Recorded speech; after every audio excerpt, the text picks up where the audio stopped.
మీకు స్తోత్రం. ఈరోజు వాక్య ధ్యానాంశము ద్వితీయోపదేశ కాండము 28వ అధ్యాయం 3వ వచనము. నీవు పట్టణంలో దీవింపబడుదువు, పొలములో దీవింపబడుదువు.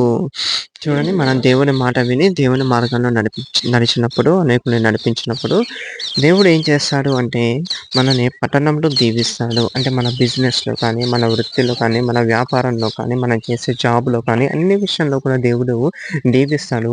నీవు పొలములో దీవింపబడదు. అంటే మన ఇంట్లో ఆశీర్వాదం ఉంటుంది. మనం వేసిన పంట ఏదైనా సరే నూరంతలుగా తిరిగి పొందుకుంటాము.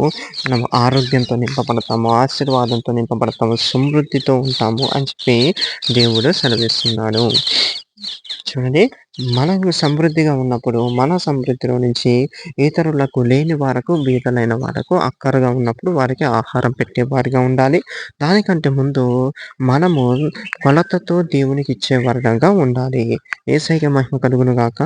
ఆమేన్.